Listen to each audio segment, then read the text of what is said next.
好，弟兄姊妹，今天希伯来历的3月28，公历的2023年6月16日。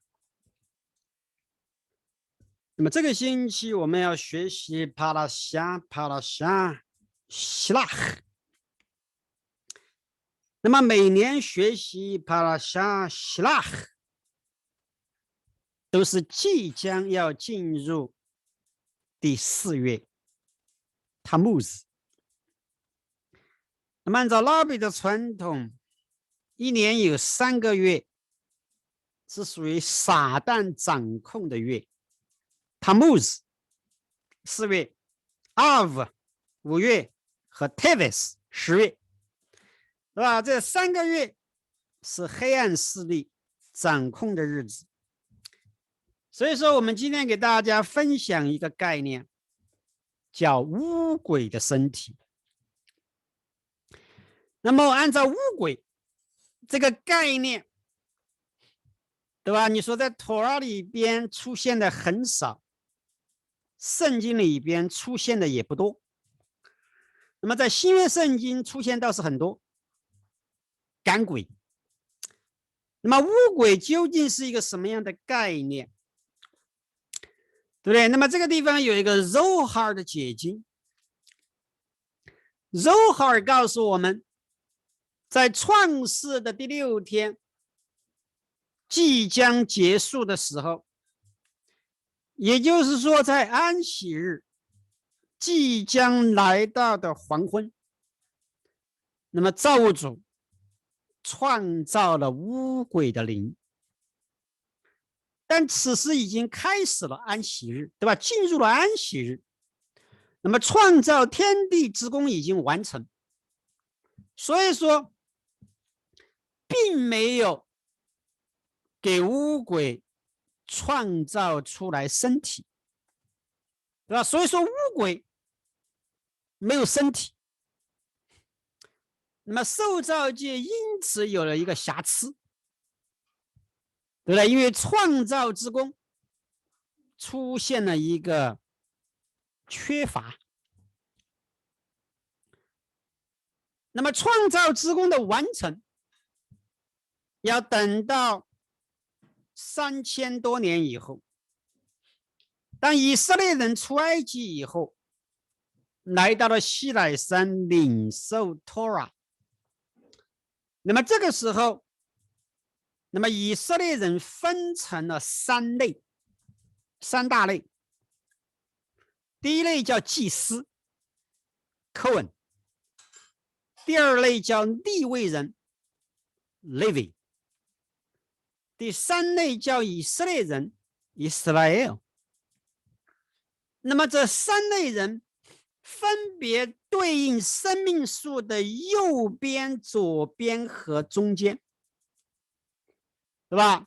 那么祭司 Cohen 他的侍奉对应的是右边，那么利未 Levi， 那么他的侍奉对应的是左边，那么以色列人，那么他的侍奉是对应的是中间。所以说利未人的使命是对应的是左边，那么左边的话一般都代表这个不好，对，左边的话呢有瑕疵，那么这个瑕疵是因为创造污鬼没有给他身体，对不对？那么在以色列人领受了托拉以后，那么污鬼才开始有了身体。那么这是一个 Zohar 的解经，那么听起来是相当的奇怪，对不对？一般人都没有听过，什么意思？对吧？那么按照这个 Zohar 的解经，在创世的第6天，那么这个时候创造之功快结束了，那么创造之功总是从最内部的创造到最外部，对吧？所谓的内部那是果子的概念，外部那是外壳的概念，对不对？所以说6天创造之功快要结束的时候，那么就到了要建造受造界最外部的时刻，就是外壳。外壳的希伯来文叫 klipa， 总是代表污秽的，对不对？那为什么神要创造外壳？对不对？比方说撒旦也是属于外壳，那么外壳有它存在的目的，否则神也不会创造，对不对？创造的一部分也包括了创造污秽，对吧？撒旦、污鬼、邪灵。但在这个时候，那么造物主决定不完成他们的身体，所以说污鬼的创造是不完全的。那么按照柔哈尔的解经，那么造物主在创造界留下了一个瑕疵。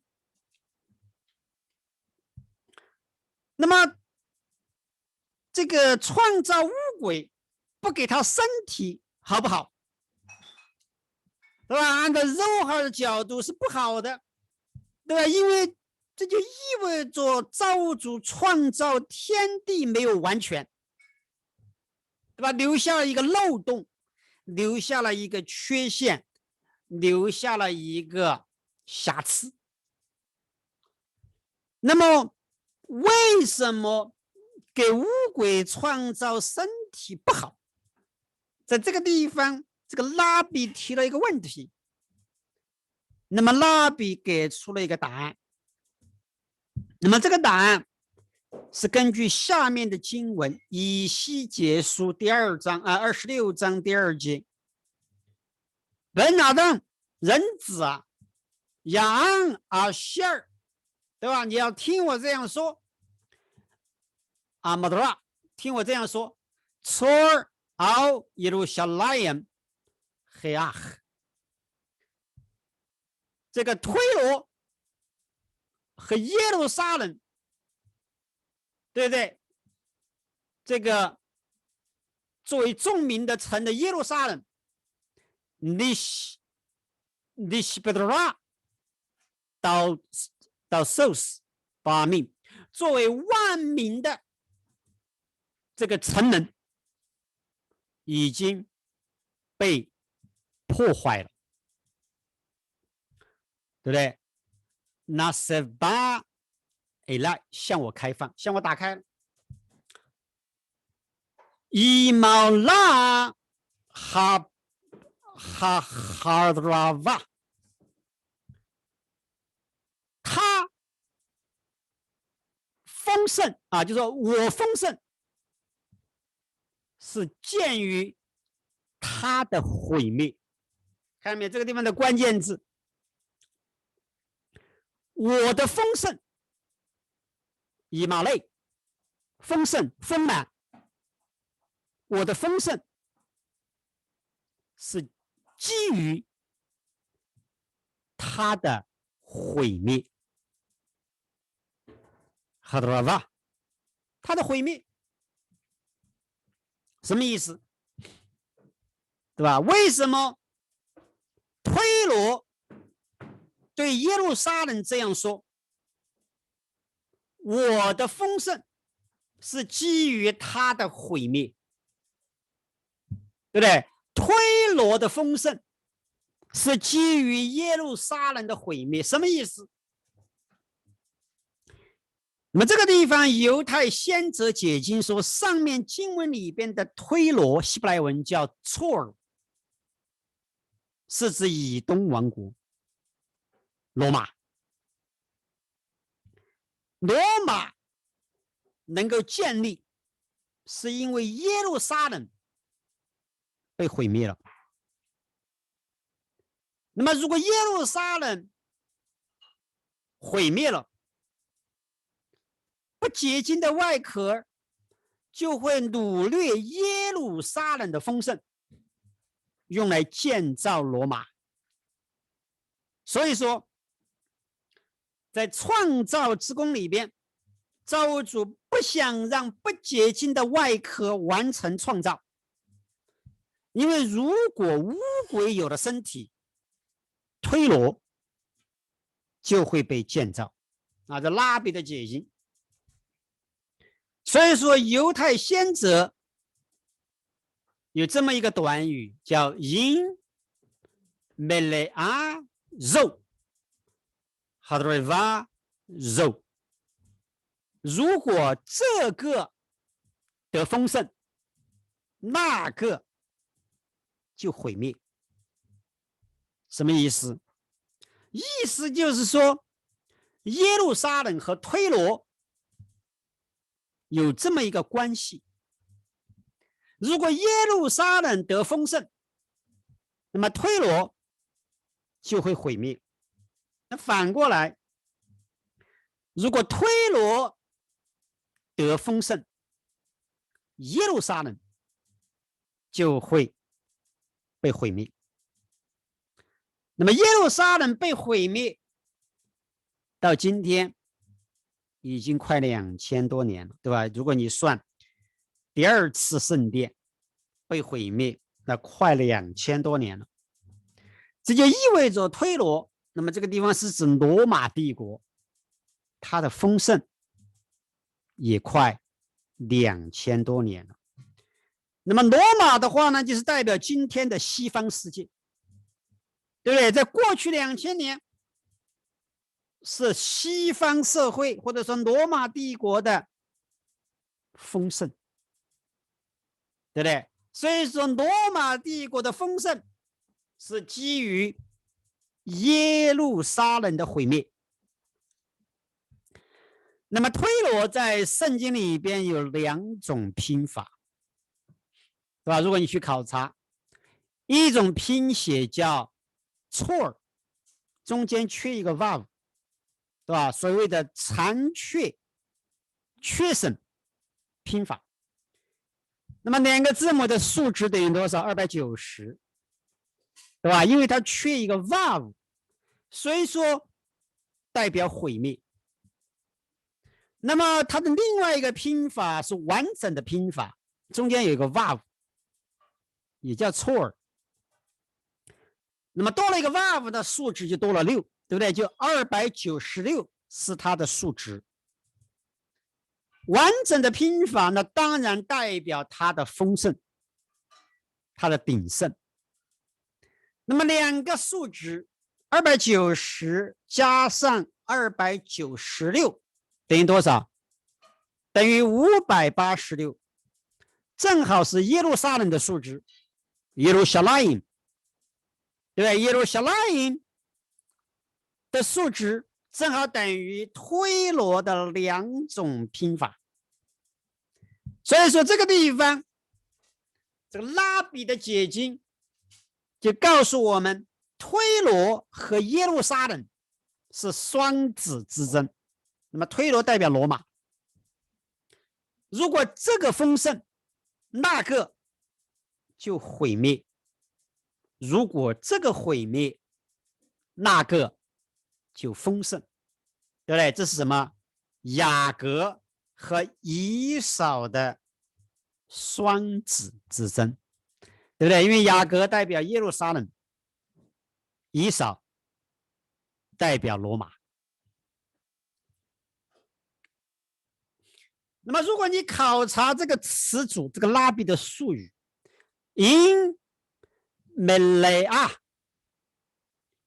zoi hadriva zoi， 如果这个丰盛，那个就毁灭。这个短语你去考察它的数值，不多不少，等于358。那么358是弥赛亚的数值 Mashiach， 同时也是蛇的数值 Nahash， 对，就358。那么弥赛亚和蛇也是双子之争，对吧？所以说耶路撒冷对应的是弥赛亚，推罗对应的是蛇。那么如果你考察这个以西结书里边还出现了一个概念叫 Melech Tzur， 推罗的王，你去考察他的数值，推罗的王不多不少，等于386，这是耶稣的数值。你说为什么？因为答案很简单，耶稣是推罗的王。你说为什么耶稣是推罗的王？因为罗马帝国的国教是什么？是基督教，对不对？那么这个地方的推罗是它的完整的拼法，代表罗马的丰盛。那么罗马的丰盛就意味着耶路撒冷的毁灭。所以说在罗马书，在保罗的罗马书11章12节里边有这么一节经文，如他们的过失为天下的富足，那就是丰盛的意思；他们的缺乏，那就是他们的毁灭；为外邦人的富足，那就是丰盛的意思。何况他们的丰满呢？丰满就是丰富、丰盛，对吧？什么意思？那么这个地方的他们是指耶路撒冷，对吧？简单字面成保罗是什么意思？保罗的意思就是 OK， 犹太人如果不信，那么天下就得福了，对不对？这个什么叫天下？这个地方指的是外邦人，罗马。对，所以说在这个地方，保罗将犹太人和罗马人做了一个对比，说如果犹太人他的缺乏，那就是被毁灭，让外邦人得丰盛。那么当犹太人丰盛的时候呢，那么这个地方他提了一个问题。那么按照拉比的解释，如果犹太人丰盛，那就是外邦人的毁灭。但其实保罗在这个地方的思路不是这样的。保罗的思路就是这样的，他说如果犹太人被毁灭了，耶路撒冷被毁灭了，那么外邦人得丰盛。那么当耶路撒冷丰盛的时候，外邦人应该更加的丰盛，这是他的意思，对不对？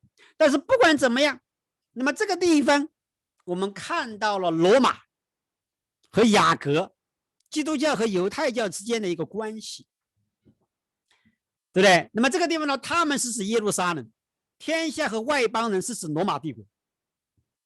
那么在这个地方你可以看到神的巧妙的设计，耶路撒冷的毁灭是为了让丰盛临到推罗，临到罗马，对不对？所以说耶稣反而成了推罗的王，成了外邦人的王，本来应该是犹太人的王，看到没有？那么这一切都是一个巧妙的设计，对吧？所以说造物主在创造天地之初，没有给污鬼创造身体，是个好事情，对吧？这样的话呢，不洁净的外壳，它因此不能够进入受造界去毁灭圣洁。但在将来，所有的受造之物都要提升，恢复到最初的这个伊甸园的境况。所有不洁净的外壳 klipa 都要被修补，都要归为无有，对吧？所以说在撒迦利亚书13章第2节有这么一节经文，也必使这地不再有先知和污秽的灵。那么这个地方的污秽的灵 ruah 和 tuma 那当然是指的什么？邪灵污鬼。那么在将来就不再有邪灵污鬼了，为什么？因为全部得修补了，全部得洁净了，是吧？所以说，在将来，即使建造推罗的外壳也会被提升。那么，所以说，即使乌鬼在后来有了身体，困在外壳里边的圣洁的火花，仍然能够被救赎出来。那么关于这个概念，可能我们听起来有点不明白，对吧？什么叫做乌鬼？什么叫做没有身体？什么叫做这个受这个创造的第6天不给他身体，那么后来又有了身体，这什么意思？那么这些灵界的概念是很难理解的，所以说一般按照拉比的传统，一般是通过打比方，对吧？所以说这个哈巴的第2代拉比叫 Middle Rabbi， 在他的写了一本书叫 Be'odrei 和 Zohar， 那就是澄清 Zohar 的这个解经书当中，他将乌鬼受造之初没有身体这个概念打了一个比方，那么通过这个比方，你就能够明白是什么意思。他说这就好像一个盛满了红酒的酒桶，那么红酒大家都知道需要澄清，对不对？澄清的红酒在上面，那么沉淀出来的是酒渣，那么在下面，在桶底，在桶底的话呢，有一个水龙头，有一个龙头用来放酒。那么把龙头打开以后，这个酒桶里边的这个澄清的这个酒就流出来了。那么当酒桶里边的这个酒快要流完的时候，如果继续让这个酒流出去，那么沉淀在酒桶下面的桶底的这个酒渣也会流出来，对吧？因为这个时候酒桶的酒已经不多了，那么上面澄清的酒已经快流完了，那么剩下来的酒是很少，那么主要是和酒渣掺杂在一起在桶底。那么为了避免这个沉淀在这个桶底的酒渣和这个酒一起流出来，那么这个时候应该立刻的关闭水龙头，对吧？所以说，但是这个水龙头一关闭，这个酒渣没有出来，但是酒桶里边也有一部分酒不能出来。那么这个时候，这个主人怎么办？主人可以将酒渣、酒和酒桶一起扔掉，当垃圾全部扔掉。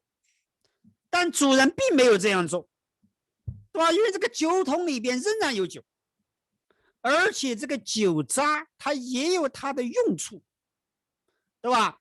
所以说这个酒渣，但这个时候酒渣不能把它流出来，只能留在酒桶里边，免得把澄清的酒给玷污了。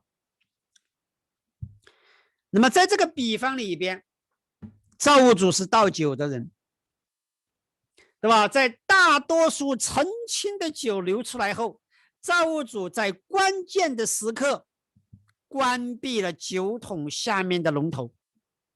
那么这就是创造天地的第6天结束，快要进入安息日黄昏的时刻。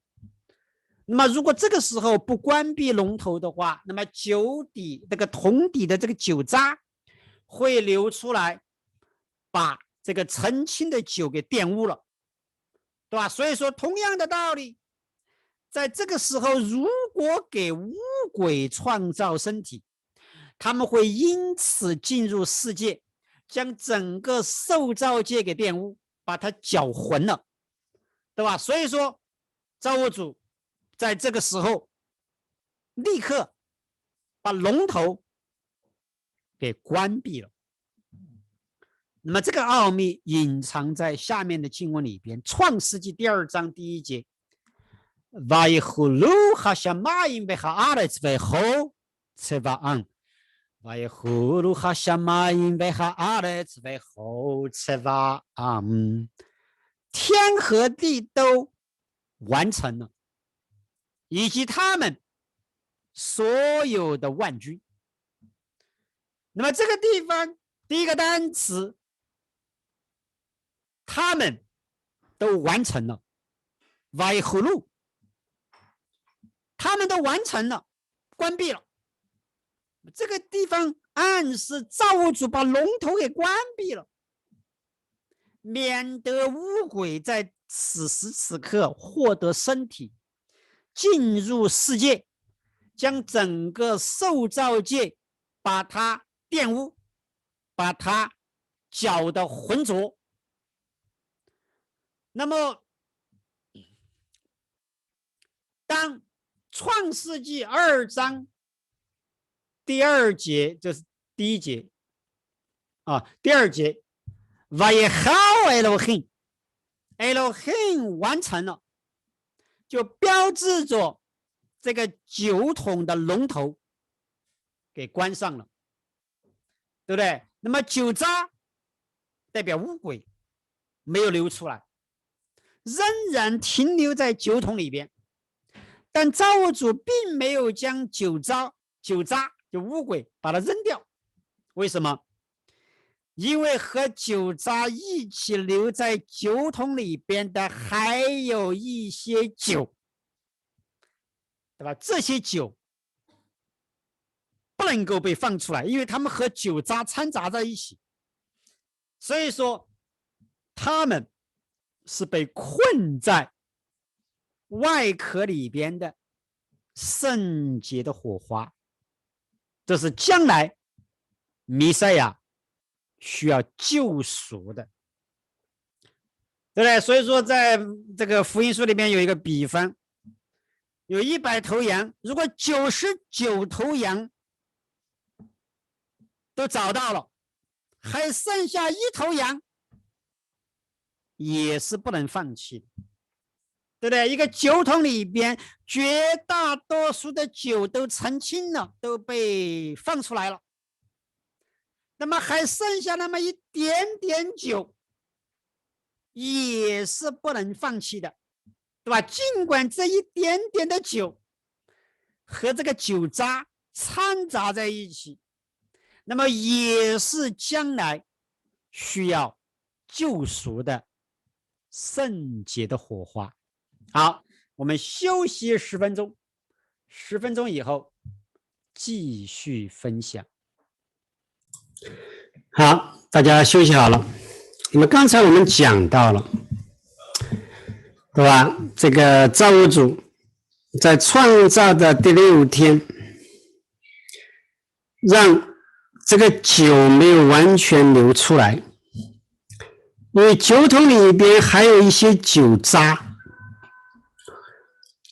那么这个酒渣尽管是不能用的，或者说是污秽的，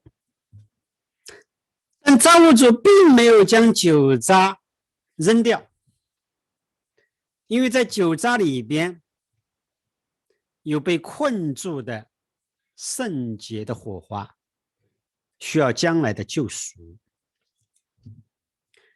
那么这其实就是安息日的另外一个奥秘。安息日是用来保存酒渣的。那么酒渣的希伯来文叫 shemadrin， 同一个单词是守护的意思。那么安息日是需要守护。申命记5章12节 Shamor et yom ha-shabbat lekat show， 你要守护安息日为圣节 kasher tzivha Adonai Elohecha， 照耶和华你的神所吩咐的。看到没有？针对安息日，这个诫命是什么？守护。Shamor 小 more 这个单词的词根和酒榨，对吧？Shemadrin 同一个词根，对吧？酒榨和守护同一个词根。那么同一个单词也是代表最好的酒。这是弥赛亚宴席上面的好酒，拉比术语称之为亚饮哈梅舒马，把阿纳瓦米谢谢也没贝的 shit， 从6天创世保存下来的葡萄酒，保存的酒，亚饮哈梅舒马是代表留在酒桶里边的酒，留在酒桶里边的酒，对吧？如果大家这个，如果你明白这个酒的话，这个好酒是陈年的酒。那么陈年的红酒放久了以后，它那个酒瓶下面会有沉淀，那个沉淀就是酒渣，把它沉淀出来了，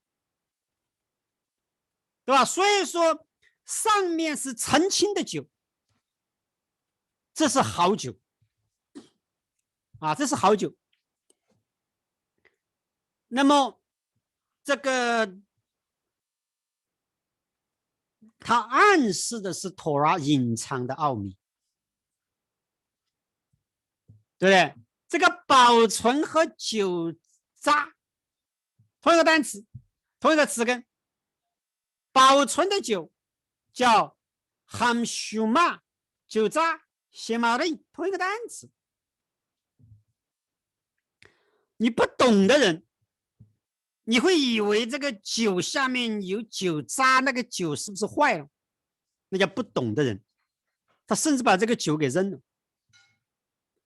真正的内行，明白好酒的，当他看到这个酒瓶下面有沉淀，有酒渣，他知道这是好酒，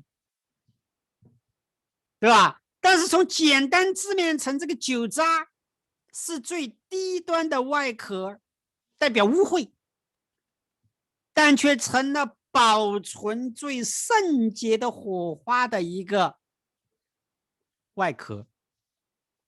对，同一个概念出现在下面经文里边，这是以赛亚书25章第6节。那么在这个地方告诉我们，在千禧年，造物主要摆一个宴席，这是弥赛亚的宴席。这个宴席上面吃什么？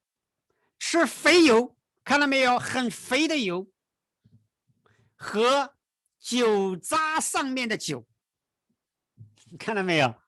那么这个地方出现的是米西特谢马瑞，米西特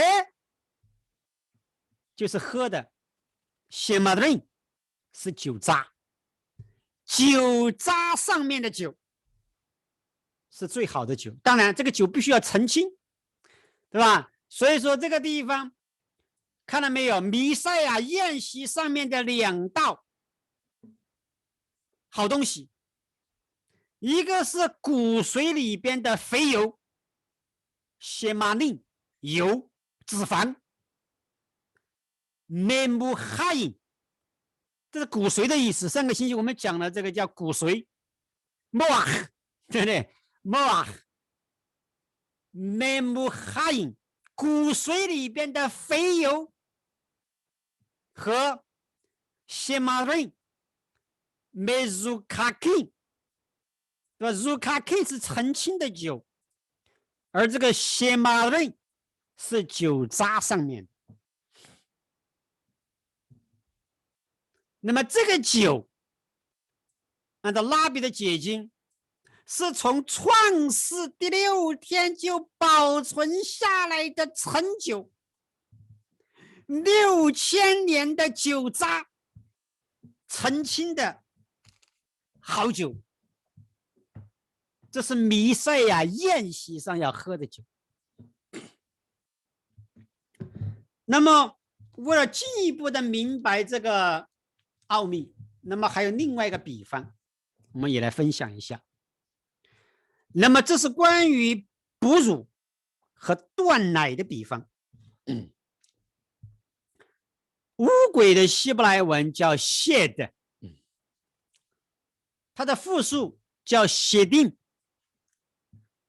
那么它的希伯来文的拼法和小大音是一样的，小大音是乳房的意思。那么这是旷野里边的2个先知，我们上个星期的帕拉夏里边提到了2个先知，一个叫做 Eldad， 一个叫美大的，中文把它翻译成叫伊利达和米达，是2个先知。那么如果你考察这2个先知他的名字，那么72个这个长老就这2个长老给出了名字，对不对？上个星期72个长老，唯有这2个长老给出了名字，一个叫做 Eldad， 一个叫做美大。那么这2个名字有什么特点？它名字里边后面2个字母大的是一样的。那么大的意思是乳房的意思，而这个伊利达叫 Eldad， 它的前面2个字母是 L， 向着的意思。L 是给出的意思，对不对？给出乳房的叫什么？那叫哺乳。哺乳的概念对应右边的乳房，这是拉比的结晶。那么米达叫美大，它的前面的2个字母是 mem yud， 什么意思？是离开的意思，代表限制，对不对？离开就是限制，这是断奶的概念，看到没有？这2个先知，一个是哺乳，一个是断奶。那么伊利达 Eldad 的数值是39，美大的它的数值是58。这2个先知的名字，你去算它的数值的和等于97，正好等于吃奶的婴孩的数值。吃奶的婴孩叫阿梦，对，阿梦。你把这个阿梦的元音给改变以后，变成偶梦，就成了乳娘的意思，对吧？乳娘就是给出奶的母亲，对，乳娘哺乳的。那所以说，按照拉比的传统，这2个先知他预言了摩西要死，约书亚要带领百姓进入应许之地。那么这2个先知的故事或者说发预言是什么时候发的，对吧？如果你去考察上个星期的经文，他们发预言正好在摩西埋怨以后，摩西在神的面前抱怨。他抱怨什么？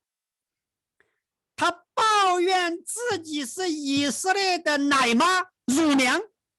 看到没有？民数记11章12节，他说：“这百姓岂是我怀的胎？”看到没有？怀的胎，岂是我生下来的？看到没有？暗示他是母亲。你竟对我说，把他们抱在怀里，如同乳娘抱吃奶的婴孩，直到你起誓应许给他们祖宗的地方。看到没有？这个地方出现一个偶梦，对吧？偶梦这个地方是乳娘的意思，对不对？乳娘的意思，对不对？这个地方的 unique 是吃奶的婴孩，所以说摩西把自己比作乳娘，将以色列人比作吃奶的婴孩。那么摩西带领以色列人走旷野40年，这是乳娘在哺乳婴孩的概念。所以说以色列人走旷野40年吃的是什么？吃的是玛拉。玛拉是母乳的概念，对不对？它的描述是白的像母亲的奶一样，对不对？这个以色列人吃这个玛拉，他不用做工的，不用去耕种，不用去收割，也不用去这个厨房里边做饭的，不用，就好像婴孩吃奶一样。因为那个婴孩吃奶，他不用做工的，对不对？你白白的吃，对吧？这个对应的是伊利达 L 大，对应的是右边的乳房，右边的乳房是代表 Hesed， 白白的给出。而约书亚他带领以色列人进入以色列地，这是乳娘给婴孩断奶的概念，对不对？因为圣经告诉我们，当以色列人进入迦南地以后，立刻就给断了玛拉，开始吃当地出产的谷物。对应的什么？对应的是断奶，把奶给断了。对应的是米达梅达左边的乳房，看到没有？这两个先知，一个是哺乳，一个是代表哺乳，一个代表断奶。那么造物主关上了9桶的龙头，9桶里边的酒没有流出来，没有全部流出来，这就仿佛是哺乳的母亲给婴孩断奶，对应左边的大人，掐断了供应生命的养分。那么这个动作对婴孩来说是一个相当残忍的动作，对不对？当这个母亲要给婴孩断奶，这是相当的残忍，需要大人，需要左边的大人给他。但这个断奶，尽管在断奶的那个时刻是很残忍的，但归根结底是好的，对吧？你不断奶，这个婴孩怎么长得大？对不对？所以说，圣经第一次提到断奶是针对以撒，以撒总是对应左边的大人给弗拉，代表限制，对吧？所以说，当圣经首次提到断奶，是提到的是以撒，因为断奶代表的是苦难，是我们今生的苦难，但最后却是喜乐，因为以撒的名字以撒是什么意思？他将来要笑，将来时态，他将来要笑，这是将来的喜乐。但今天他在哭，为什么给断奶了？对不对？这个婴孩给断奶的时候是不可能笑的，只会哭的，对不对？因为没有奶吃了。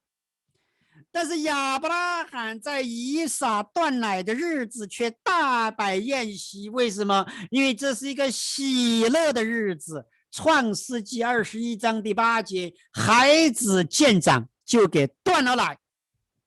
以撒断奶的日子，亚伯拉罕摆设丰盛的宴席，看到没有？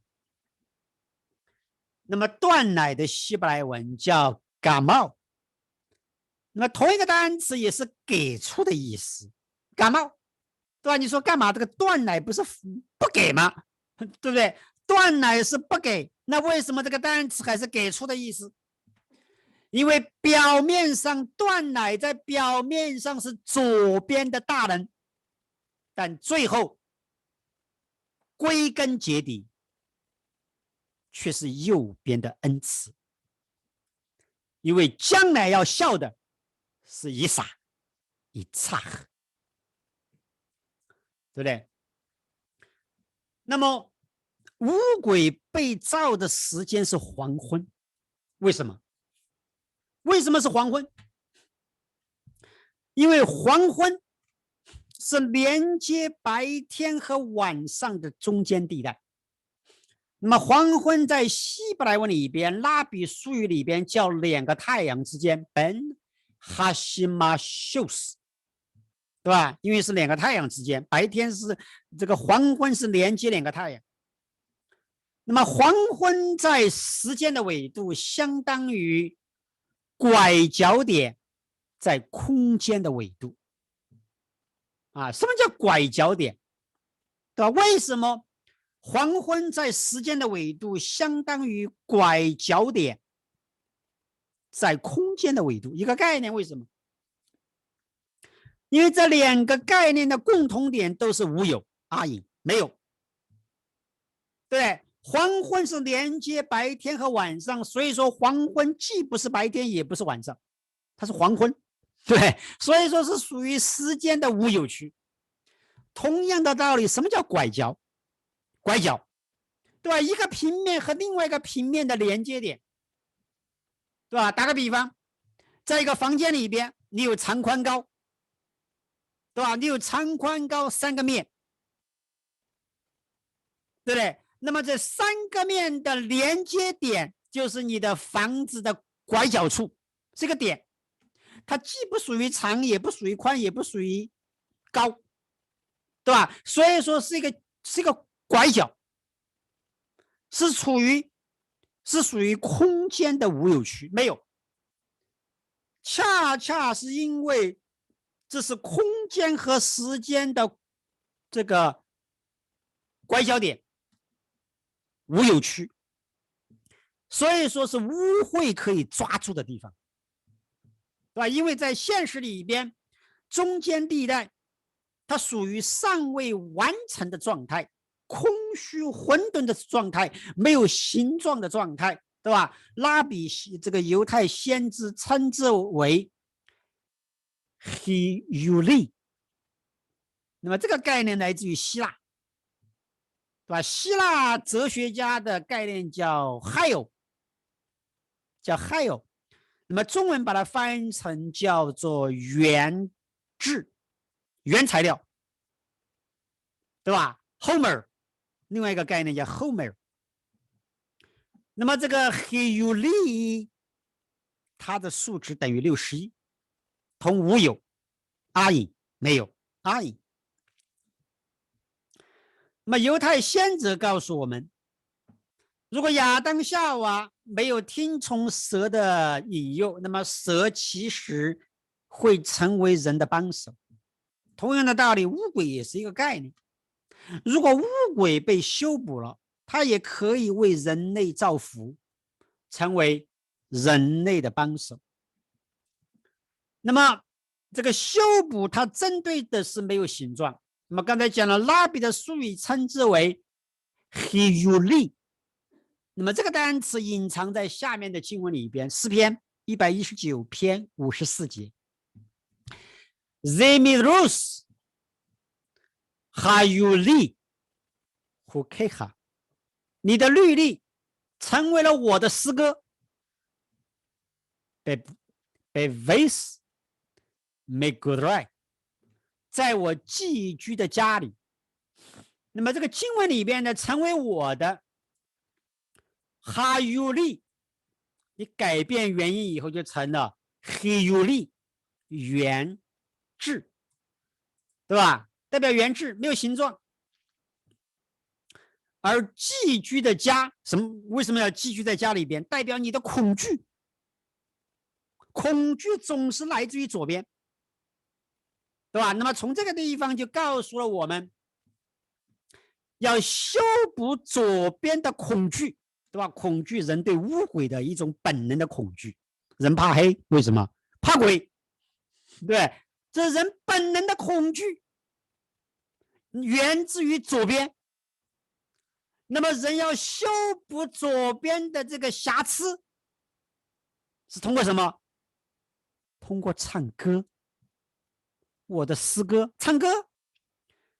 而唱歌是利未人的侍奉，利未人的侍奉是唱歌，对不对？那么乌鬼的希伯来文叫 shed，它的发音同英文的 shade。shade 什么意思？影子、阴影。那么这个 shade 这个单词，它其实是神的一个名字，夏代，缺尾字母 U 的，缺尾字母 U 的代表智慧，对吧？耶和华的首字母是 U 的，阿多奈的尾字母是 U 的，拉比称之为头的智慧和尾巴的智慧。但这个 U 的同时也代表手，手的希伯来文叫亚的，手的功用是什么？是抓住。人通过手抓住东西。那么造物主造乌龟没有给他身体，因为缺尾字母 U 的，他没有手去抓住现实。那么在智慧层代表缺乏实用的智慧，在物质层代表缺乏身体，不能够进入世界。看到没有？乌龟它没有身体，不能够进入世界。那么如果造物主在第一个安息日来临之前给乌龟造了一个身体的话，他们会因此要搅浑现实。那么造物界这个受造界本来它的目的就是隐藏造物主，如果你乌龟有了身体，那岂不是雪上加霜？那么这个世界的善恶的掺杂会更加的严重，对不对？这个掺杂会让人稀里糊涂的。那么人的想象力会发明创造各种奇怪的念头，由此产生恐惧和不安。这就是乌龟的工作。看到没有？这个人本能的怕鬼，为什么？很多时候是他奇怪的念头、想象力。那么乌龟是代表空洞的想象力，希伯来文叫 Demionos， 下午。这个词组的首字母 Shin 和 Dalet 正好拼出 Shed 乌龟。那么没有身体的乌龟就像影子一样存在人的念头里边，这并不是真实的现实。因为乌龟没有身体，这就意味着他们不能抓住现实。抓住现实的希伯来文叫 Ahiza Bamtsius， 数值等于580，同外部的数值 Hitonius， 对吧？乌龟代表最外部的外壳，因为它的名字没有 U 的，尾字母没有 U 的，就仿佛他们没有手可以抓住现实，所以说它属于外部的概念。那么怎么样去修补？那只有通过妥拉，对吧？那么造物主在创世的第6天没有将酒桶里边的酒渣和酒全部倒完，因为酒渣 shemarin 是保存的意思，酒渣需要保存，因为里边有好东西可以留作将来之用。按照拉比的传统，那么修补乌龟是在西奈山给出妥拉以后，因为有了妥拉的诫命以后，那么修补乌龟的时机就成熟了。那么所以说在这个时候，利未人从以色列人当中分离出来，得着了头生子的名分，对不对？头生子的名分归了利未人。那么修补乌龟，那就是让乌龟去悔改。那么乌龟能够悔改，是要恢复它词尾缺省的字母 U 的，对吧？你恢复了这个词尾 U 的以后，这个 shed 就成了小代，神的名字。那么关于小代这个名字，拉比有一个标准的解经，在塔木德里边说，或者叫这个是也不是塔木德，应该是这个Midrash， 它里边怎么说？叫 Shamar de Olamo die， 因为他对他的世界说够了，对不对？这3个字母3个单词拼出小戴，神的名字小戴，什么意思？因他对他的世界说够了，够了。那么这是代表造物主在创造天地的过程当中，在某一个时间点说够了，停住了，限制了受造界，对吧？因为他说够了，die，希伯来文叫 die。那么就如同造物主在造乌龟的时候，把灵魂造出来，就说够了，就停止了，没有继续给他创造身体。那么如果你考察这个术语，相当有意思，谢阿马尔内欧拉莫带3个单词。第一个单词谢阿马尔，因他说，数值541，这是以色列的数值。第二个单词内欧拉莫，对他的世界，数值182，等于雅各的数值。第三个单词够了 die， 数值14，等于大卫的数值。看到没有？所以说这3个单词暗示了以色列、雅各和大卫。什么意思？小戴它的尾字母 U 的代表手，那么手是代表在现实世界里边行动的能力，对吧？因为手是抓住，对吧？所以说生命树的王国也是抓住的概念，对不对？因为上一个世界的王国抓住下一个世界的冠冕，对吧？是抓住的概念，是手的概念，对吧？亚的手的数值等于14，等于大卫的数值等于够了的数值，带，对吧？带你把它倒过来就成了亚的。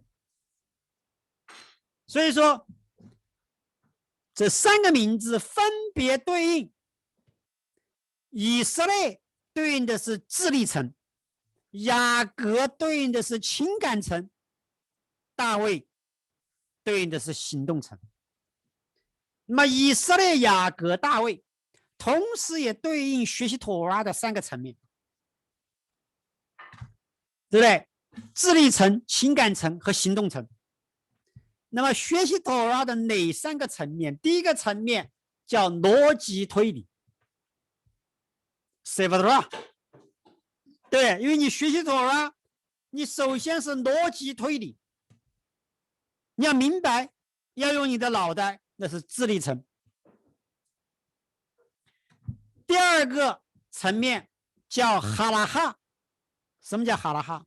哈拉哈是裁定细则，对，你学了妥拉以后要归纳总结，哪些能做，哪些不能做，具体的细节那叫哈拉哈裁定细则。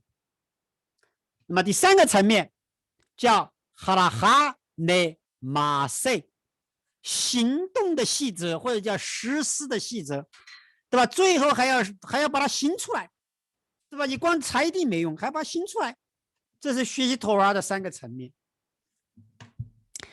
那么以色列对应的是智力层，为什么？因为以色列可以拆为你 rosh 头给我，对应的是智力，对应的是逻辑推理。雅各它的意思是 archive 脚跟，对，当他出生的时候抓住了脚跟，脚跟对应的是走路，对应的是哈拉哈，因为哈拉哈是走路的意思，裁定细则，脚跟。那么大卫是王国，对应实施细则的权柄，对不对？你要让人把它行出来，需要权柄，对吧？所以说哈巴谷书第3章第6节，哈利后斯欧浪 low， 世界行走的道路是他的。那么拉比解经说，这个经文什么意思？学习哈拉哈的这个世界是他的，意思是什么？抽象的逻辑推理，要抓住现实是通过哈拉哈，对不对？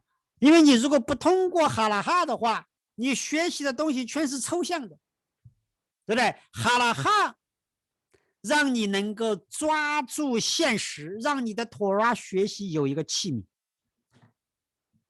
那么器皿的希伯来文叫 keli， 数值等于60，同哈拉哈的数值，哈拉哈的数值也是60，所以哈拉哈是器皿。那么器皿的3个字母分别是祭司、利未和以色列人的首字母，对吧？ Cohen、Levi、Israel， 祭司、利未、以色列的3个首字母正好拼出器皿。那么生命树的核心是美丽，美丽是所有属性的核心，但将所有的属性能够连接起来的是利未，因为利未的希伯来文 Levi 是连接的意思。利未的数值等于46， 46的三角数等于1081，正好得出美丽的数值。那么为什么利未人能够修补污鬼？修补污鬼是利未人。利未人在侍奉以前，首先是要被洁净。那么在以西结书44章15节里边有这么一节经文：为哈口哈利哈内维贝内查多克，祭司利未人撒都的子孙。那么拉比从这节经文得出一个结论，在将来利未人也会成为祭司。那么利未人的侍奉是将善将这个恶转换成善，改变现实，转换现实，利未人的侍奉。那么在妥拉给出以前是不可能的，对吧？即使这个左边左轴的大人属性的经典代表以撒，他也不能够完成这个修补，对不对？他并没有把这个以扫修补出来，因为他生活在妥拉给出之前，妥拉给出以后，那么利未人有了诫命，就具备了转换现实的能力。那么在旷野里边，利未人的侍奉是抬约柜；那么在圣殿里边，利未人的侍奉是唱歌。那么唱歌是渴望和喜乐。那么利未人的侍奉是属于现在，现在的纬度，希伯来文的现在叫后卫。那么现在这个单词，它的在圣经里边还有一个意思，是打破的意思，破碎的意思，对吧？比方说以西结书7章26节，后瓦奥后瓦塔沃乌西姆阿 L 西姆阿体液，灾害加上灾害，风声接连风声，对吧？上面经文里边的这个后瓦就是现在被翻译成了灾害、破坏、打破、破坏。为什么？为什么现在这个时间的概念，同时在圣经里边也是破坏的意思？因为现在在现在世界这么6000年，每个人或者说绝大多数人或者说选民都要经历苦难。苦难是破坏的概念，是灾害的概念，是打碎的概念。但选民无论经历怎样的苦难和挫折，都应该用喜乐和歌唱去面对。因为这一切归根到底都是好的。尽管如此，苦难必定是苦难，对不对？尽管我们知道一切的苦难归根到底都是好的，但现在我们毕竟在经历苦难，我们毕竟在经历灾难，在经历破碎，我们的心因此是破碎的。那么破碎的心是利未人的侍奉，那么破碎的心是器皿的概念，这也是修补器皿的奥秘。正如经上记着说，诗篇147篇第3节，他医好伤心的人，裹好他们的伤处。那么当我们在经历和接触现实中不洁净的外壳的时候，我们的心很容易破碎，但破碎的心同时也是谦卑的心，成为更容易接受妥拉奥秘的器皿。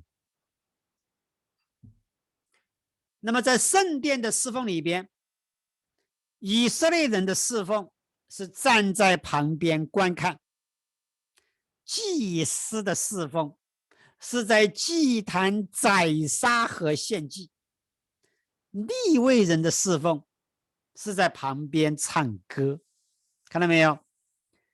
那么旁观者代表什么？代表冷静。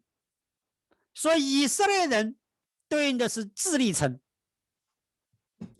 宰杀和献祭对应的是行动，那么祭司对应的是行动层，而唱歌对应的是情感。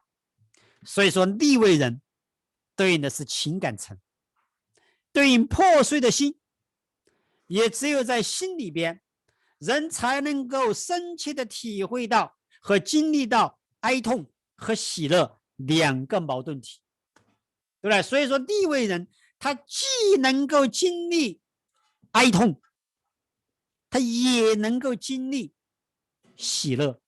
所以说犹太先哲告诉我们，喜乐是光，哭泣是器皿。那么修补和转换恶的侍奉总是始于我们的心，那么这是将我们心里的污鬼、负面情绪和欲望转换成圣洁。那么这就是利未的侍奉，在心里激发爱，对吧？所以说在创世的第6天，神说一切都是好的，看哪，非常的好 Tov Meod。那么拉比提了一个问题，为什么前面5天都是好的 Tov， 偏偏第6天叫特别的好 Tov Meod， 非常的好。什么叫非常的好？因为在第6天造了人，所以说非常的好，非常的好，非常 Meod， 3个字母重新排列组合就成了亚当人。那为什么造了人以后反而非常的好，特别的好？因为人只有人具备恶的潜能，对吧？所以说在申命记第6章第5节里边有这么一节经文，为阿哈塔埃萨的奈勒黑哈被后来瓦哈无为后那谢哈无为后没有对哈，你要爱耶和华你的神，用你全部的心，用你全部的灵魂，用你全部的非常，这个地方是美欧的美欧对哈。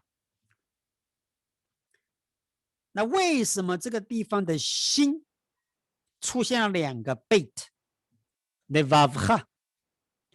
拉比怎么解决？拉比说，因为你要用你心里边的善的潜能和恶的潜能。那么利未人在圣殿里边的侍奉是唱歌，如果我们要修补现实，我们也需要唱歌。唱歌它不是通过智力层的大脑，而是通过情感层的心。利未的意思是连接，改变现实和他人是通过连接去建立关系。那么这或许就是我们今天这个世界左派当道的原因，对吧？你去看今天全世界这个绝大多数国家都是左派当道，那么这是在修补污鬼。修补污鬼的第一步是给他们一个身体，给他们一个身体就是给他们一个器皿。所以说今天绝大多数国家掌权的都是左派，这里的概念是先让左派要有一个器皿，让他们掌权。当他们满足自己的欲望以后，那么全世界的人才能意识到他们的谬误，甚至他们自己才能意识到自己的谬误，从而导致最后的悔改。那么右边对应的是义人，这是祭司；左边的话呢，对应的是恶人，对应的是利未，利未修补恶人。那么中间的话呢，对应的是中间派以色列人。义人的希伯来文叫查迪克，它的数值等于204，正好等于右边的数值查的亚密。那么右派这个希伯来文叫耶玛利，数值等于110。左派希伯来文叫塞摩纳利，数值等于431。右派左派的数值相加等于541，正好等于以色列的数值。所以说以色列代表连接右派和左派的合一。那么犹太先则告诉我们，处理左右矛盾的原则是什么？ Semo do ha yamin mekadreves， 左边推开，右边拉近，对吧？左边是要推开，右边是要拉近，因为左边代表大能，所以说用左边要把它推开，右边代表的是恩慈，所以说要用右边去拉近。Semo do ha， 左边推开，它的首字母正好拼出 shed 乌龟，右边拉近 yamin mekadreves， 它的首字母和这个乌龟拼在一起，正好拼出写定乌龟的复数。好，今天呢我们的分享到这里结束，休息10分钟，给大家自由提问。好，弟兄姊妹休息好了，因为下个星期，这个星期2进入新月，对吧？所以说我们来做一个迎接新月的祷告。4月新月是即将来到的第3日，愿给我们带来良善。愿那圣者，他的名是可颂赞的，更新他，为我们为他所有的选民以色列家带来生命和平安。阿们。喜悦和快乐。阿们。救赎和安慰。让我们说阿们。Rosh Chodesh Tammuz Bayom HaShlishi Haba Leinu Letova Yehadeshihu HaKadosh Baruch Hu Aleinu Ve'al Amo Beis Yisrael L'chaim u'leShalom Amen L'sason u'leSimcha Amen L'yeshua u'le'manema Amen。好，那么弟兄姊妹，接下来我们给大家回答问题。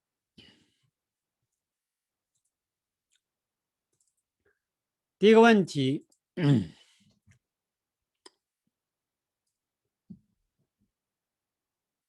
月18日国际父亲节，请分享关于父亲的 Torah。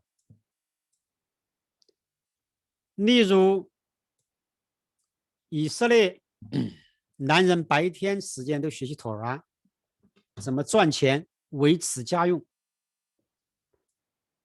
亚伯拉罕物质也是很丰富的。那么这个其实，对吧？那么今天很多以色列，在以色列有很多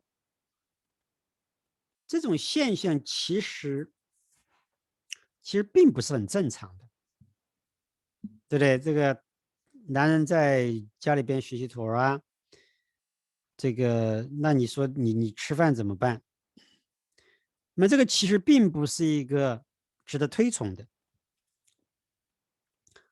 因为在妥拉里边，即使在这个塔木德里边的这些有代表性的拉比，那么都是有工作的，对吧？比方说比较有名的这个希利，他的工作，他是一个樵夫，伐木的，对不对？山里边打柴，他也有工作，对，其实应该有工作，因为你没有工作的话，你吃饭怎么来？对不对？这个男人应该在外面去工作，那么女人在家里边持家，这是可以的，这是符合的，符合妥拉的。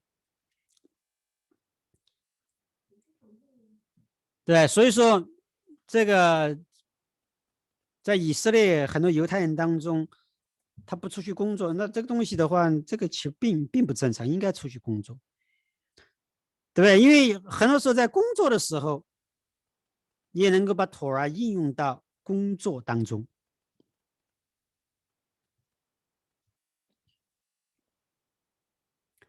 下面一个问题：摩亚王见阵势甚大，难以对敌，请问为什么摩亚王犯罪？神向以色列发怒？这个我不知道，没有研究到那儿去。下面问题：我们有些恶暴露出来，是不是给一个器皿？然后暴露出来以后，我们才知道去悔改。对的，你这个理解是对的，对不对？我们很多时候让这个恶去暴露出来，就是给他一个器皿。然后暴露出来以后，我们才知道自己有问题，才能去悔改，对不对？那么这个领受是对的，是这样的。下面一个问题，611是妥拉的数值，611加7等于618，这日子上帝有什么安排？这个没有这样算数字的，对不对？这个我们你这种是瞎算，对的。这个学妥拉学它的数字，没有这样去算的。下面问题，请问按照本地的交通规则，喝假酒不扣分，是否看作经文的体现？这个我看不懂什么意思。什么叫做喝假酒不扣分？我不知道，我不知道什么意思。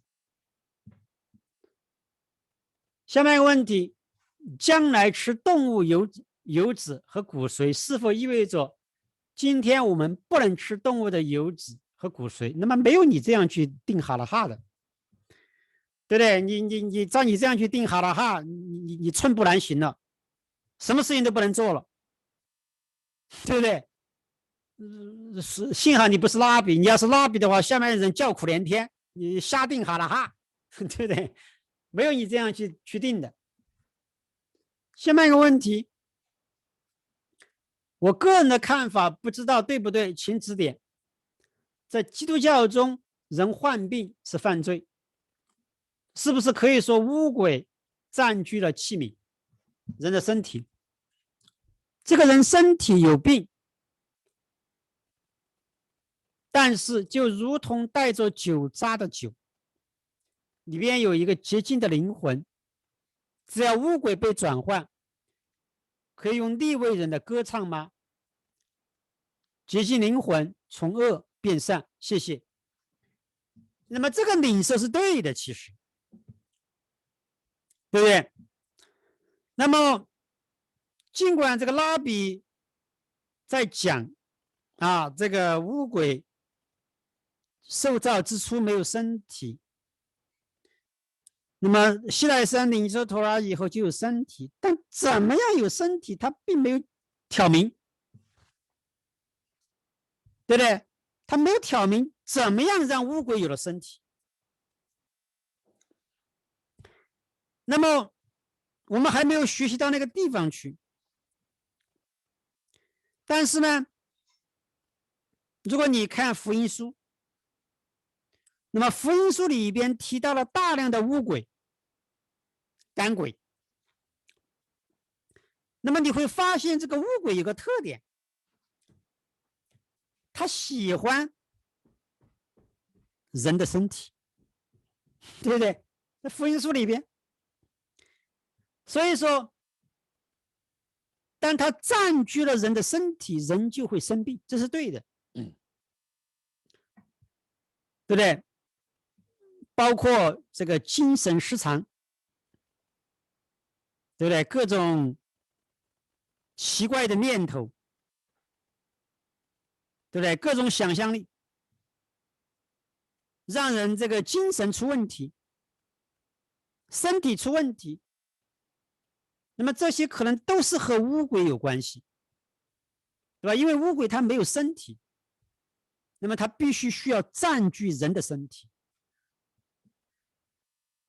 对不对？那么从另外一个角度讲，你举一反三，你说，那么我们今天人的身体就好像一个酒桶，对吧？里边有酒渣，但同时也有酒，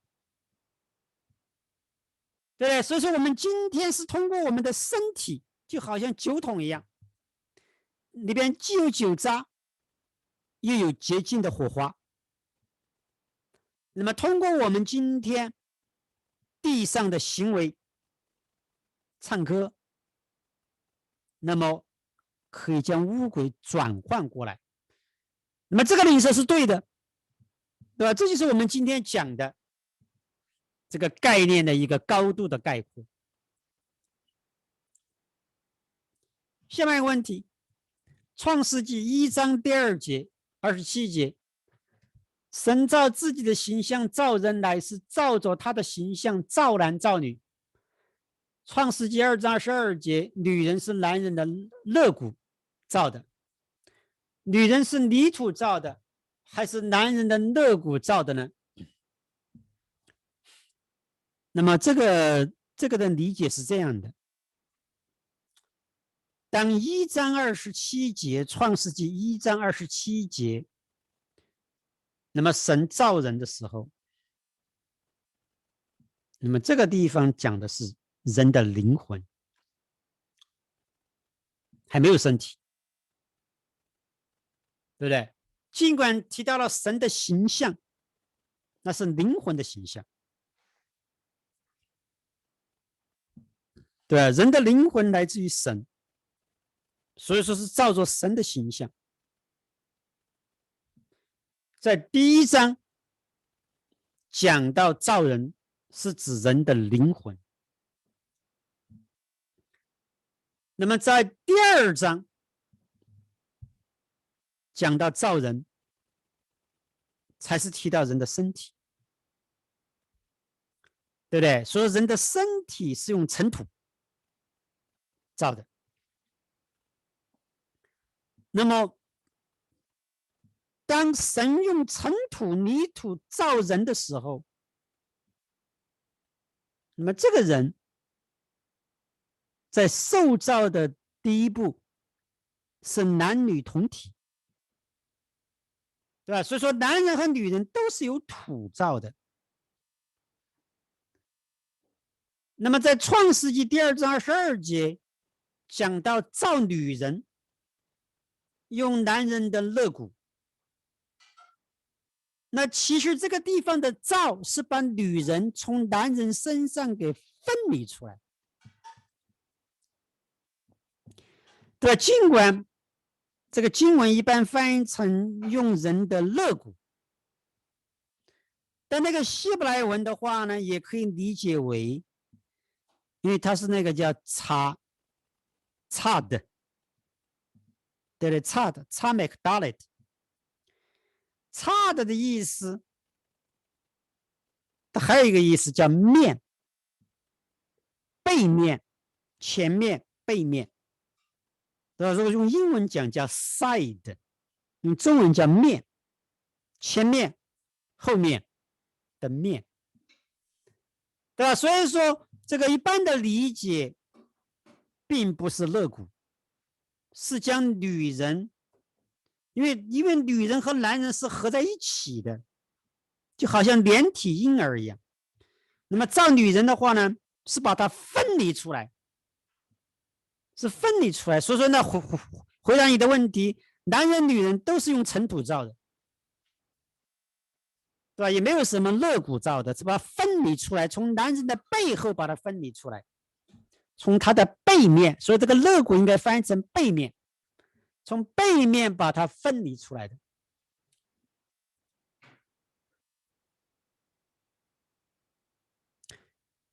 下面一个问题，动物的油脂，犹太人的裁定当中，内脏油脂不可食用，不然肉中所含的脂肪你如何去除呢？对啊，他是讲到这个专门有这个的哈拉哈的话，它专门有些细节，这个我都没有怎么样去研究，但一般的说来，就是好像是一般比较好分的那种脂油，要把它分下来。但是这个肉里边是不可能完全去掉肥肉的，对不对？你不可能的，因为肉里边它肯定是有肥肉的，对吧？所以说它也是可以吃的。下面一个问题，请唐老师再讲讲亚伯和该隐的灵魂如何轮回成摩西和可拉等人进行修补。谢谢，时间长忘了。那么这个的话呢，我们接下来很快会学到可拉篇，我们再专门去温习一下，对吧？因为这个的话还有点复杂，对吧？这个，比方说，这个按照这个拉比的这个阿瑞绕的解，这个是有点复杂的。比方说，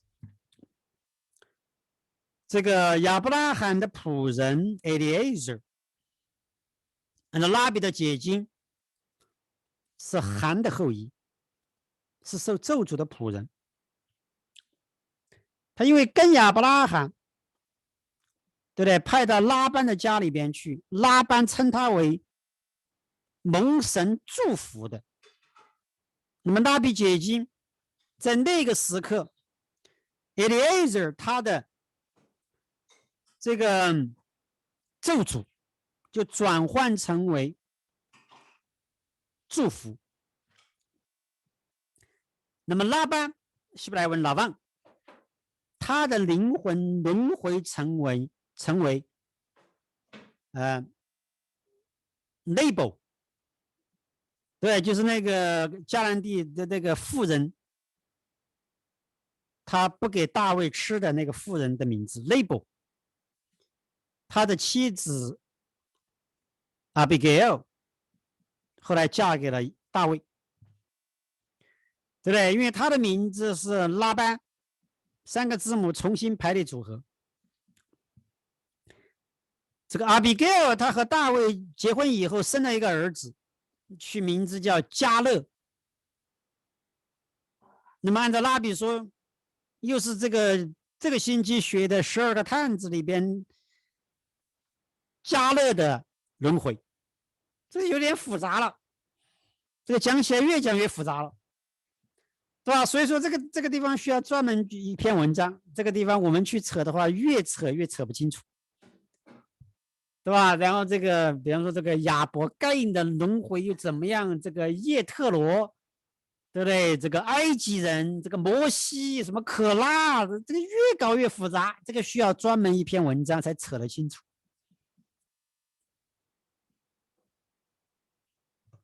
下面一个问题，犹太陀拉里边有说到龙吗？很多中国人认为它是真实存在的生物，犹太人怎么看的？那么这个龙的话呢，这个其实在圣经里面是有提到的，对吧？在启示录里边告诉我们古龙。那么龙的话就和撒旦和蛇是同一个概念，在圣经里边。那么在希伯来文圣经里边也有很多，这个我们中文把它翻译成叫大鱼，但是拉比把它领受为龙，对吧？叫这个塔宁，好像塔宁也翻译成龙，对吧？我们中文圣经把它翻译成大鱼，在以西结书那个地方又翻译成鳄鱼。龙的话是个不好的概念啊，是个不好的概念。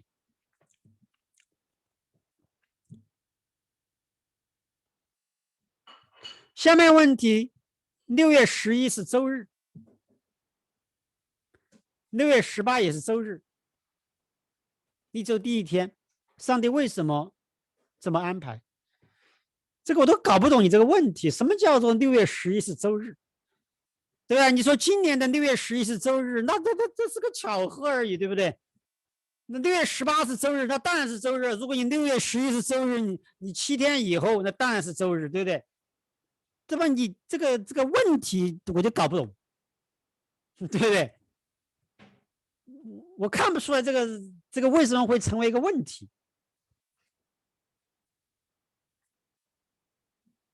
下面问题，这个脊椎病祷告。下面问题，鬼不是死人变的吗？为什么是创造的？那么关于鬼的这个话题，这个的确是一个这个是很大的话题，对不对？那么这个话题其实我估计这个没有人真正有清晰度的，对不对？比方说鬼的话，那么如果在圣经里边，你先不说圣经，那么在拉比传统里边，塔木德里边，这个鬼，这个希伯来文叫 shed， 刚刚我们讲了 shed。那么，但同时还有一个概念叫邪灵，那么这个也在圣经里面有出现，对吧？叫做 ruach hadra， 邪的灵。那么这两个概念在新约圣经里边好像都是互通的。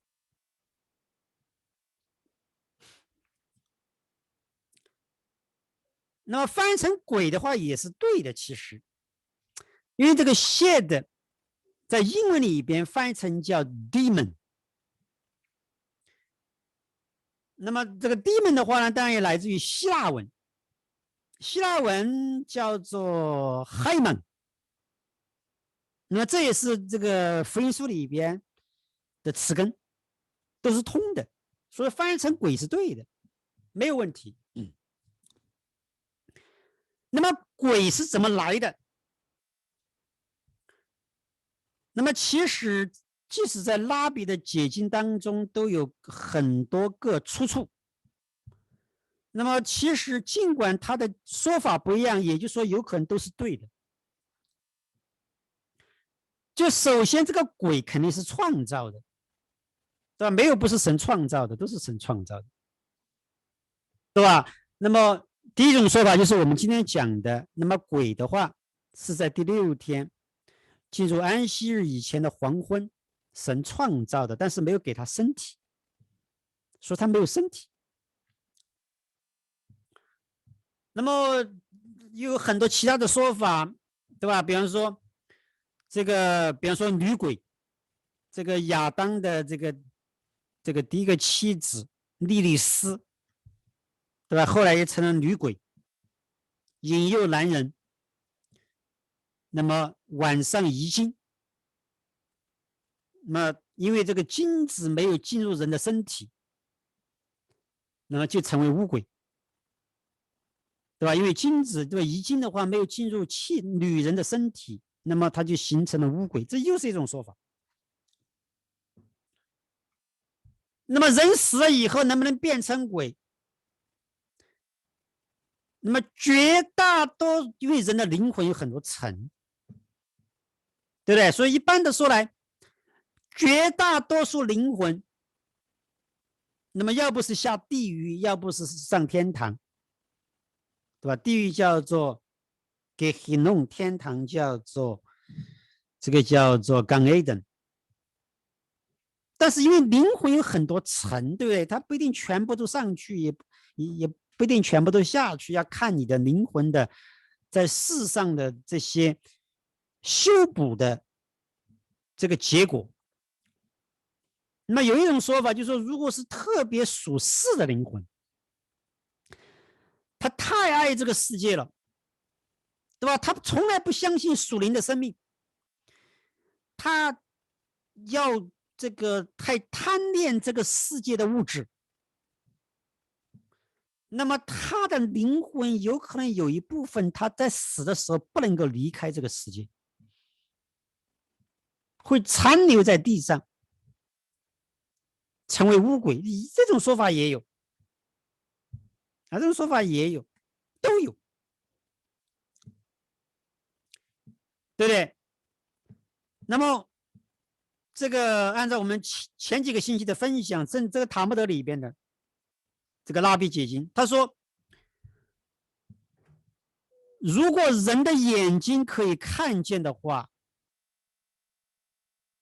他完全就活不下去了。为什么？因为这个世界充满了巫鬼，巫鬼的数目是大大的超过了人的数目，对吧？他引用诗篇的一节经文说，在他的左边是1000，右边是10000，说每个人的左边都有1000个邪灵巫鬼，在右边有10000个，但是却不能伤害人，因为神的保护。就说幸亏你的眼睛看不见了，对吧？神的设计让人的眼睛看不见灵界的东西，这是一个祝福，对吧？如果你的眼睛打开了能够看见的话，你真的没法活了，对吧？所谓的眼不见心不烦，你看不见那当然无所谓了，对不对？你一天活得挺好的，你也看不见，真的让你的眼睛能够看见了，你真的活不下去了。为什么？因为你看见你左边右边全是巫鬼邪灵，对不对？但是神保护你，让他不能伤害你。他引用诗篇的一节经文。那么在塔木德里边有大量的篇幅专门讲巫鬼，讲邪灵。对，那么拉比认为，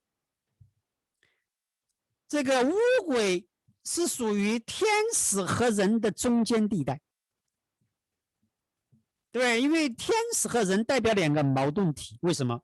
因为人是有身体有灵魂，那么天使他有灵魂没有身体。对，所以说天使只能生活在灵界，人只能生活在物界，因为人有身体。那么任何两个矛盾体必定有一个中间地带，那么位于中间地带的是什么？是邪灵巫鬼。那么巫鬼它是灵，像天使一样，它又像人一样，但它又不具备身体，所以处于中间地带。对，所以说塔木德里边说，关于巫鬼有6件事情，有3件事情和天使一样，有3件事情和人一样。对，哪3件事情和天使一样？巫鬼和天使的共同点有3个地方，哪3个地方相同？他们都有他们都有翅膀，都可以从这个地的这一边飞到那一边，瞬间就可以飞过去，都能够预测未来，对吧？说这个巫鬼可以预测未来，那你说这个巫鬼怎么可能预测未来？那你怎么解决？他说很简单，因为它有穿越的功能，对不对？它可以从地的这边，从南极到北极，瞬间就过去了，对吧？你人坐飞机还要坐几天呢？还要坐很多小时呢。这个乌龟不用坐飞机，它可以穿越，因为它没有身体，对吧？你人有身体没法穿越，所以说并不是这个乌龟它能够预测未来，是它能够听见，对，它可以介于物界和灵界之间穿越，它可以听到天使在说话，对吧？比方说你还在北极，那么南极的天使在说话，要发生什么事情了，那么你人当然不知道，对吧？人在北极啊，对不对？那么这个乌龟的话呢，它能够瞬间穿越从北极到南极，它听到了南极的天使说北极要发生的事情，它当然知道了，对吧？所以并不是它能够预测未来，是它因为能听见未来。这拉比的解经，对吧？所以说乌龟和天使有3样东西是一样的，它们都有翅膀，都可以从地极飞到地极，都可以预测未来，或者说都可以听见未来。然后说这个乌龟和人有3样东西是一样的，哪3件事情和人是一样的？都要吃饭，都要繁殖，都要死。这是塔木德里面说的，对吧？你说这个乌龟它没有身体，它怎么吃饭？对不对？怎么吃饭？对啊，我知道在农村很多拜鬼的，对不对？都会给那个乌龟吃东西，给它献祭，对不对？它怎么吃？这个我不知道。但是塔木德里面说它要吃东西，然后呢，它要繁殖，对，它怎么繁殖？这个也不知道。而且它要死，像人一样要死，对吧？所以这个东西我们搞不懂，这还需要学习，搞不懂。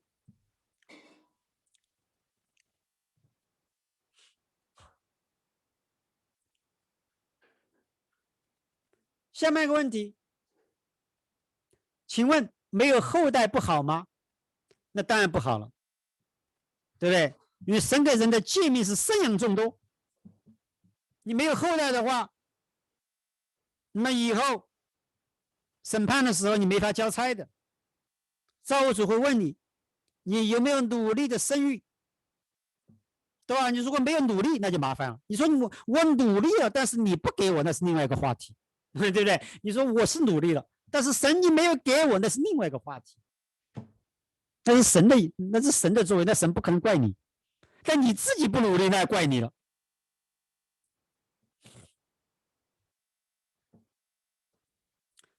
下面问题，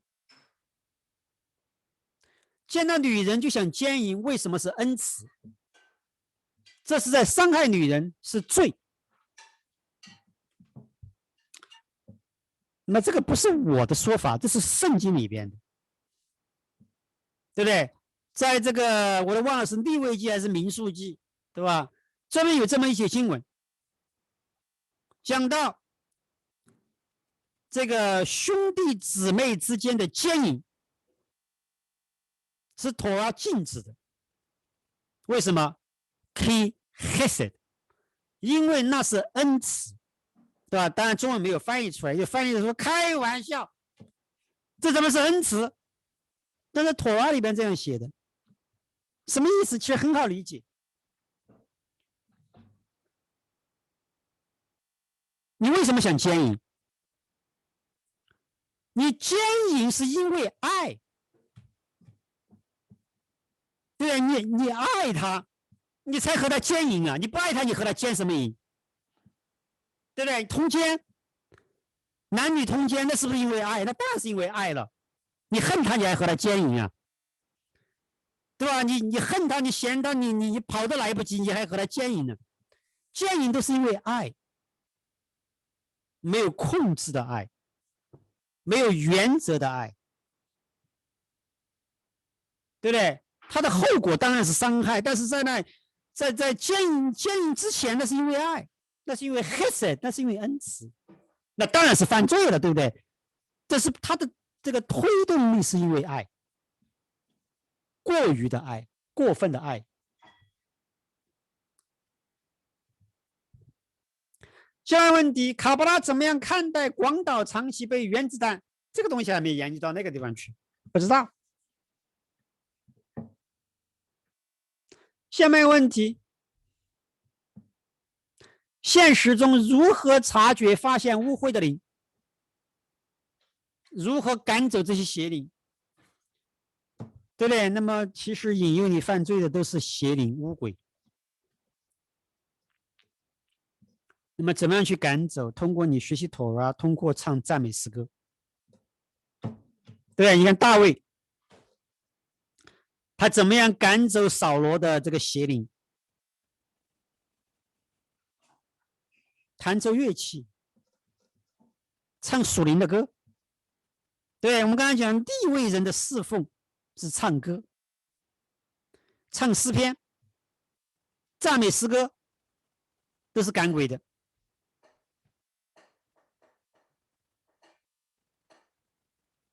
下面一个问题，广岛长崎死前索多玛有没有关系？这个都没有研究过，这个你估计也联想太多了。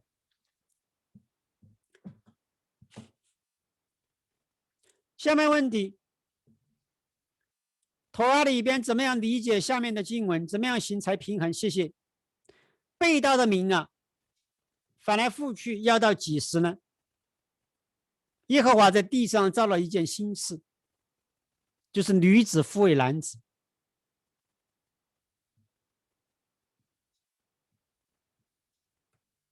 怎么样理解？那么这个的话，我们以前讲过卡巴拉的理解，对不对？在今天是男子环绕男人环绕女人，那么将来是女人环绕男人，护卫是环绕的意思。这个以前我们讲过的，环绕，对，也就是说今天这个世界是男人为主导，女人为这个附属。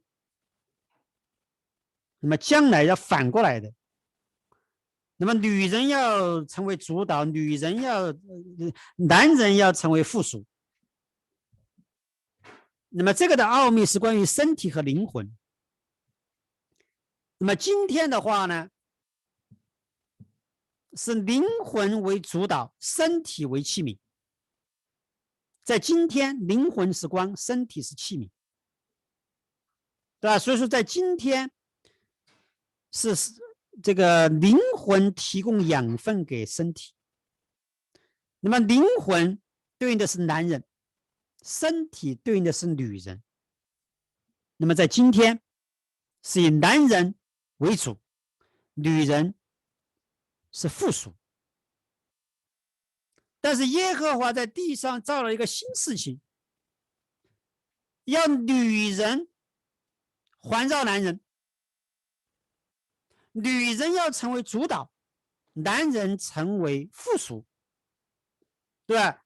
那么在今天是男人给出，女人领受，对吧？在今天在家里边是男人出去打工，女人在家里边做家务，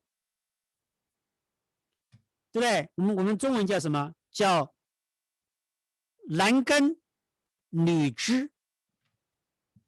对，男人到外面去耕田，女人在家里边纺织。对，男人从外，女人从内，这是今天的这个状况。那么将来要反过来，在今天是灵魂给养分给身体，那么将来要反过来，是身体要给养分给灵魂。在将来，身体要高过灵魂，女人要高过男人，这是将来。对，这是卡巴拉的结晶。对，当死人复活以后，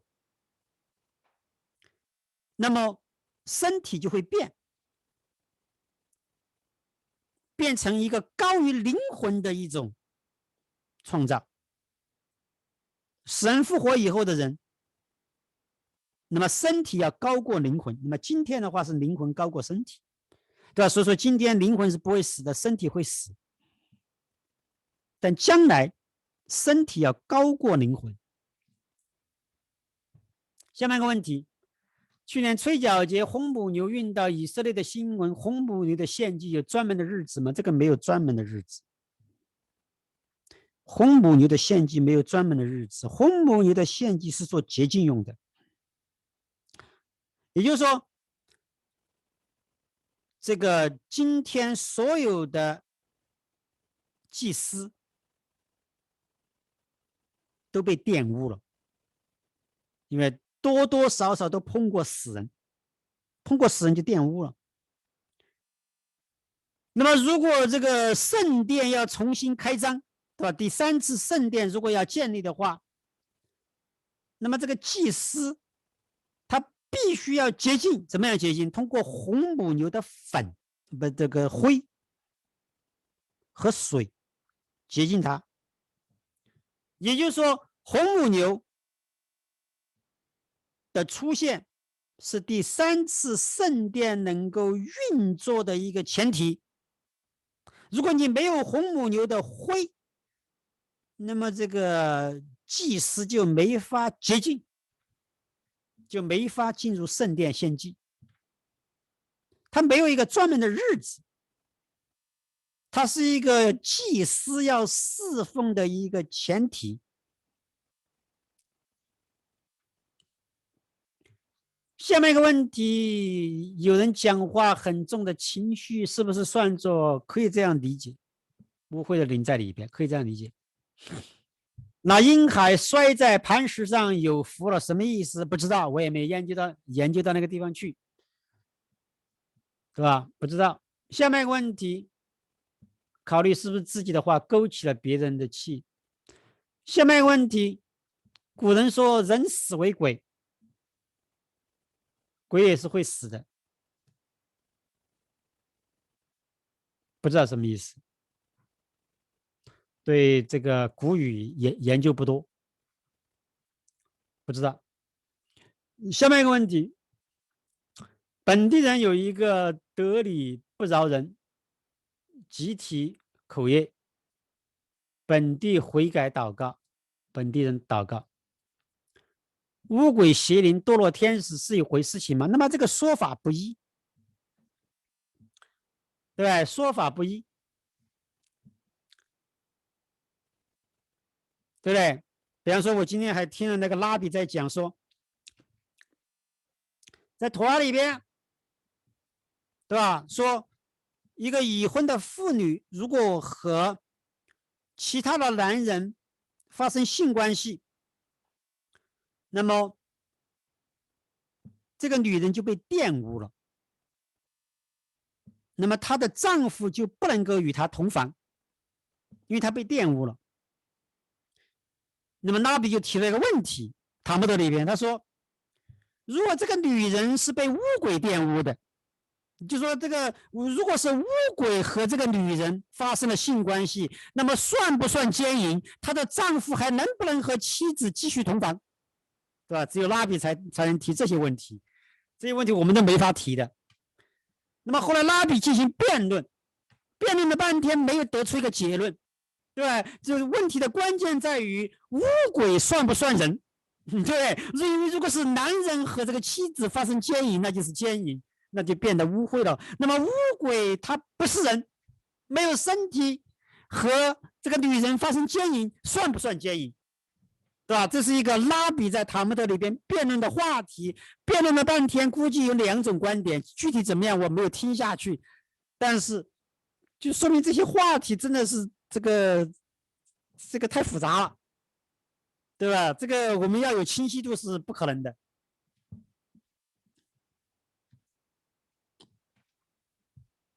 下面一个问题，请问夏娃众生之母与亚伯拉罕多国之父有什么联系？亚伯拉罕会是夏娃的轮回吗？这个从来没有听说过，亚伯拉罕是夏娃的轮回，对吧？这个从来没有听说过，不知道，没有听过。下面一个问题，当代中国情感障碍青少年很多，代稿和代代稿、代导和吃药并不能解决问题，这个时候需要找人去赶鬼。中国哪里有先知？这个我不知道，对吧？你问我，我也不知道。下面一个问题，这个按照我们今天讲的，如果我们能从今天讲的能够去推测一下，就是说很多时候这种情感上或者说这种精神上的病症，对吧？是乌鬼。那么乌鬼会引起人的各种意象、想象力、突发奇想，对不对？让这个人的思路是相当的这个浮躁、混乱、混淆，产生各种意象、想象力，对吧？按照我们今天讲，这是乌鬼的动作。那么怎么样去转变、转换？按照我们今天学的思路，那就是立位人。立位人是属于左边，左边的话是 Gevra， 对吧？所以说，也就是说你要从 Gevra 这边去下功夫，而不是 Hesed。Hesed 是给他恩慈 ，Gevra 是大人，对不对？要给他断奶，按照我们今天讲的，断奶是很残忍的，但是是必要的。但同时，或许应该唱歌，唱一些属灵的歌曲，赞美诗歌，对吧？比方说大卫，我们知道圣经里面告诉我们，大卫通过唱歌，通过他的诗歌，通过他的乐器可以赶鬼，对吧？或许这些是一些思路，你可以去实践一下。通过赞美诗歌，对吧？通过格弗拉，那么或许能够把它转换过来。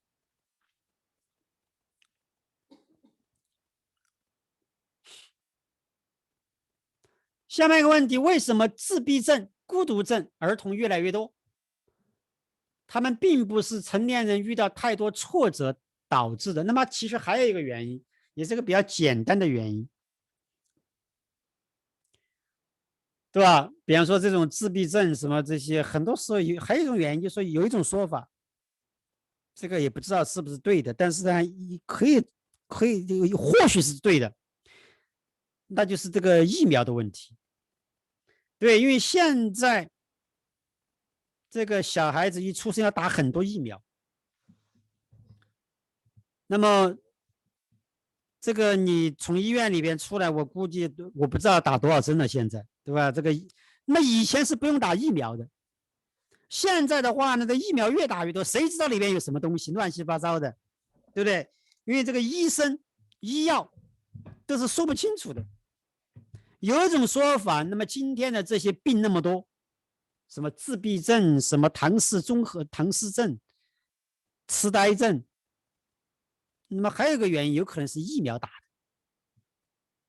人为的，对吧？这也是一种原因。下面问题，疯子、精神病和乌鬼有关系吗？应该有关系，对吧？弥赛亚是疯子吗？那么这个是另外一个话题，很有意思。这个弥赛亚的数值是358，梅西亚，疯子的希伯来文叫 Meshuga， 也是358。所以说弥赛亚是不是疯子？对不对？对很多不信的人来说，弥赛亚的确是疯子，是吧？神很会开玩笑，所有这一切都是设计。为什么新冠期间封闭政策导致大量的自闭患者，对吧？这一方方面面都是有原因的，对吧？封闭政策是相当不好的，的确造成了很多精神障碍，对吧？自闭、精神疾病、食品安全、环境污染、孕期服用不当药都是有关系的，对吧？疫苗也是一个原因，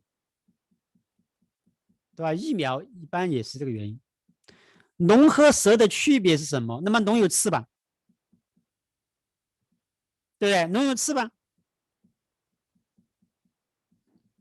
有这个爪子有，对吧？会飞，蛇不会飞。下面问题：天使、乌龟、邪灵有性别吗？那么天使的话呢，这个好像我们感觉基本上都是男的，对不对？你看这个米哈埃、加布雷埃、瑞夫埃，所有这些天使好像都没有女的。对，我还真的没有看过有哪个女的天使，好像都是男的。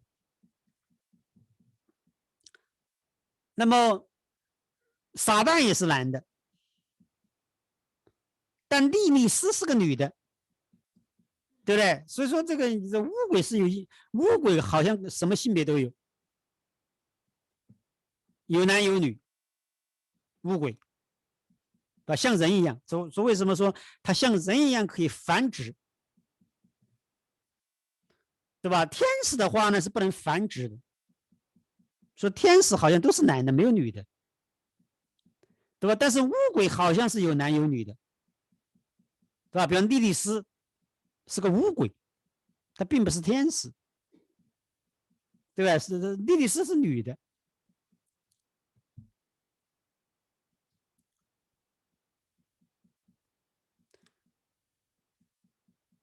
下面问题，请问可以这样理解吗？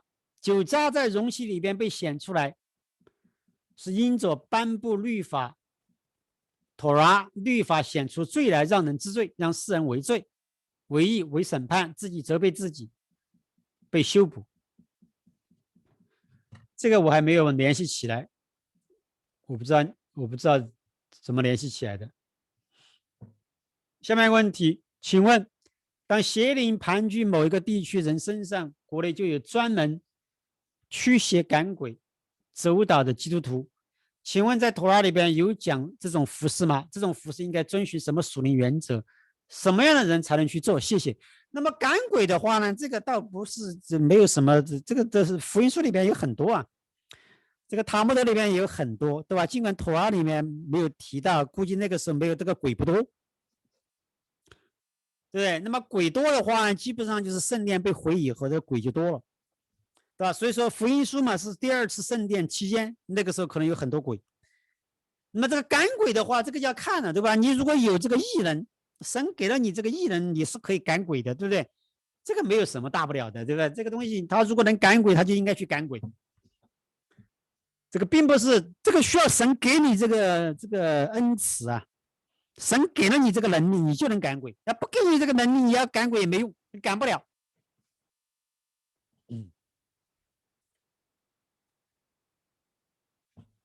下面问题：乌龟可以预测未来，人的自由选择还有意义吗？这两个概念，对不对？神知道所有的未来，那你说为什么人还有自由意义、自由选择，对吧？尽管我们说人有自由选择，但其实归根结底，人其实也没有自由选择。你看你是不同的层面，对不对？这个东西其实两个概念。